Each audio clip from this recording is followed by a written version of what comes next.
तो जैसा कि मैंने आपको बताया, ये वैकेंसी निकाली है जीडीएस ने, यानी ग्रामीण डाक सेवक। इसे आप पोस्ट ऑफिस भी कहते हैं। इम्पोर्टेंट डेट्स की अगर बात करें तो यहाँ पे दोस्तों आवेदन शुरू हो चुके हैं और तभी मैं वीडियो बना रहा हूँ।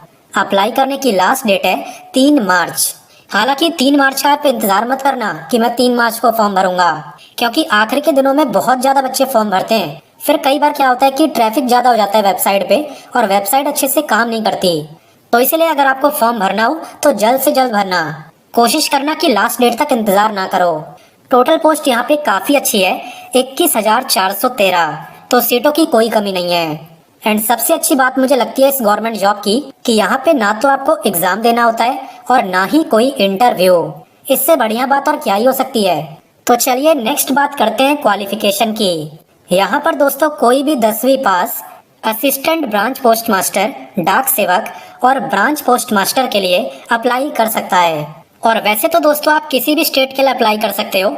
ऐसा नहीं है कि जिस स्टेट में रहते हैं वहीं अप्लाई करेंगे, अदर स्टेट में भी अप्लाई कर सकते हो।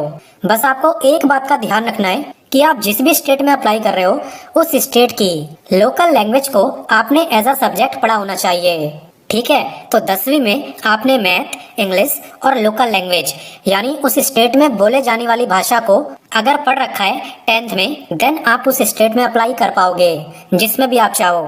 तो ये देखो, यहाँ पे आपको स्टेट वाइज वैकेंसी बता रखी है कि किस स्टेट में कितनी सीटें आई है। अब आपको कैसे पता चलेगा कि आप किस स्टेट में अप्लाई कर सकते हो और किस में नहीं? चलिए मैं आपको बताता हूँ। मान लो मैं दिल्ली में रहता हूँ लेकिन मेरे को बिहार में अप्लाई करना है, तो मेरे को देखना होगा कि बिहार की लोकल लैंग्वेज क्या है। आप देख सकते हो हिंदी। तो अगर मैंने 10th में हिंदी पढ़ा है तो मैं इसमें अप्लाई कर सकता हूँ। ऐसे ही मान लो मैं दिल्ली में रहता हूँ लेकिन मेरे को गुजरात में अप्लाई करना है, तो गुजरात की लैंग्वेज क्या है? गुजराती। लेकिन मैंने तो 10th में हिंदी पढ़ी है तो मैं इसमें अप्लाई नहीं कर सकता। तो इसी तरीके से आपको बस इस बात का ध्यान रखना है कि आपने 10th में मैथ, इंग्लिश और लोकल लैंग्वेज यानी जिस स्टेट में आप अप्लाई कर रहे हो उसकी लैंग्वेज एज अ सब्जेक्ट पढ़ी होनी चाहिए, तो आप अप्लाई कर पाओगे। तो आई थिंक आपको समझ आ गया होगा। और जहाँ पे ऐसे लिखा हुआ है ना, जैसे असम में लिखा है इंग्लिश और हिंदी, तो यहाँ पे इंग्लिश वाले भी अप्लाई कर सकते हैं और हिंदी वाले भी। सभी स्टेट की टोटल पोस्ट यहाँ पे दी गई है और कुल मिला के होती है 21,413, जैसा कि मैंने आपको वीडियो के स्टार्टिंग में बताया था। तो दोस्तों इस पेज का लिंक मैं आपको वीडियो के डिस्क्रिप्शन में दे दूंगा, साथ ही साथ नोटिफिकेशन, अप्लाई, ऑफिशियल वेबसाइट, सारे लिंक आपको वीडियो के डिस्क्रिप्शन में मिल जाएंगे। आप बिल्कुल निश्चिंत रहो और वीडियो को पूरा एंड तक देखो ताकि फॉर्म भरने में आपसे कोई मिस्टेक ना हो जाए, क्योंकि एक गलती करना आपको काफी भारी पड़ सकता है। तो चलिए अब बात करते हैं सैलरी की। तो सैलरी यहाँ पे एबीपीएम और डाक सेवक की लगभग सेम है। सब कुछ मिलाने के बाद, ओवर टाइम, अलाउंसेज, डीए, सब कुछ मिलाने के बाद एबीपीएम और डाक सेवक की सैलरी हो जाती है 24,470। और वहीं पे बीपीएम यानी ब्रांच पोस्ट मास्टर की सैलरी होती है 29,380। वैसे भी आपको पता है 8th कमीशन आ चुका है, तो सैलरी बल्कि अब और बढ़ी जाएगी, कम नहीं होगी। नेक्स्ट बात करते हैं एज लिमिट की। तो एज लिमिट भी यहाँ पे काफी अच्छी दी है। सबसे पहले तो मैं बता दूं कि एज आपकी काउंट होगी 3 मार्च 2025 से, जो कि फॉर्म भरने की लास्ट डेट भी है। इस डेट को अगर आपकी एज 18 से 40 साल के बीच में रहेगी, देन आप इस वैकेंसी में अप्लाई कर सकते हो। और इतना ही नहीं, जो SC/ST के कैंडिडेट हैं उन्हें 5 साल का और OBC वालों को 3 साल का मैक्सिमम एज में अलग से रिलैक्सेशन भी दिया जाता है। इसका मतलब ये है कि SC/ST वाले 45 ईयर तक इस फॉर्म को भर सकते हैं और OBC वाले 43 ईयर तक।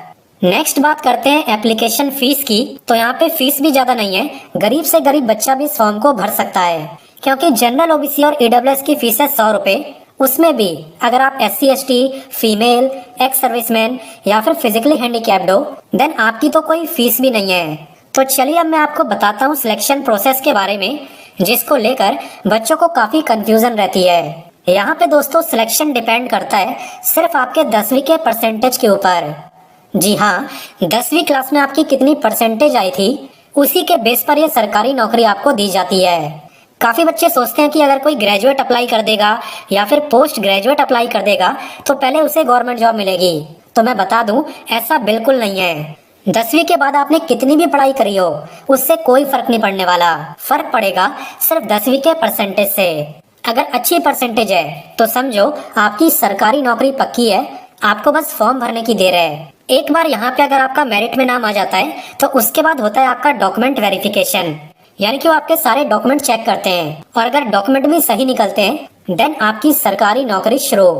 तो चलिए अब मैं आपको अप्लाई करना भी बता देता हूँ। ये मैं आपको पहले ही बता चुका हूँ कि आप किसी भी स्टेट के लिए अप्लाई कर सकते हो एंड जिस स्टेट के लिए अप्लाई करोगे वहीं पे आपकी जॉब लोकेशन होगी और डॉक्यूमेंट वेरिफिकेशन के लिए भी आपको वहीं पे जाना होगा। तो वीडियो के डिस्क्रिप्शन में मैंने आपको अप्लाई का लिंक दिया है, उस पे आपको क्लिक करना है और सबसे पहले करना है अपना रजिस्ट्रेशन कंप्लीट करने के बाद आप लॉगिन करके पूरा फॉर्म भर सकते हो और सबसे आखिरी में फीस की पेमेंट कर देना। तो इस तरीके से आपको यहाँ पे फॉर्म भरना है, कोई दिक्कत नहीं आएगी, बस आप स्टेप बाय स्टेप चीजों को फॉलो करते जाना।